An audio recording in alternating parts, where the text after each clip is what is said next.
अस्सलाम वालेकुम। शदीद गर्मी में बच्चों को जब उल्टी या दस्त लग जाए तो सबसे अहम जो मसला है वो है डिहाइड्रेशन। उस प्रॉब्लम से आपने अपने बच्चे को बचाना है। अगर हॉस्पिटल आने में थोड़ा टाइम है, क्लिनिक में आपको अपॉइंटमेंट नहीं मिल रही, तो एक काम आप घर में ही कर सकते हैं ताकि आपका बच्चा सीवियर डिहाइड्रेशन से बच सके।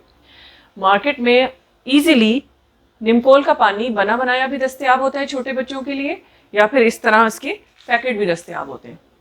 ये बहुत कॉमनली दस्तयाब होते हैं। लेकिन इसमें ख़ास बात जो बच्चों के केस में मैं आपको बताना चाहती हूँ वो ये कि 2 साल से छोटे बच्चों के लिए हमेशा आप वो ORS लेंगे जिसके ऊपर लो ऑस्मोलर लिखा हो।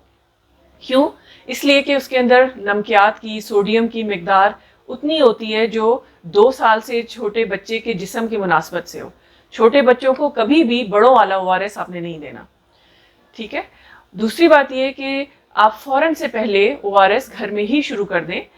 अगर बच्चा 6 महीने से छोटा है तो सिंपल सी बात है, उसे 1 से 3 आउंस, आपको पता है कि दूध की बोतलों में 1 से 3 आउंस का निशान होता है, हर दस्त के बाद दें। अगर बच्चा 6 महीने से 2 साल का है तो उसे 3 से 4 आउंस या हाफ ग्लास तक आप ORS हर दस्त और उल्टी के बाद दे सकते हैं। और 2 साल से बड़े बच्चे को आप आधे से 1 ग्लास तक ORS हर उल्टी और दस्त के बाद दें ताकि वो डिहाइड्रेशन से बच सके।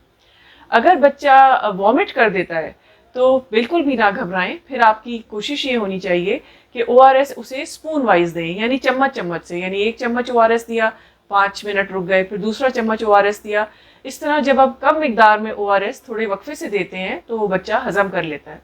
इस तरह बच्चा डिहाइड्रेशन से बच सकता है और वक्त पे फिर जब हॉस्पिटल पहुंचेगा तो उसकी बीमारी की जैसे भी हस्बे ज़रूरत उसका इलाज हो जाएगा। शुक्रिया।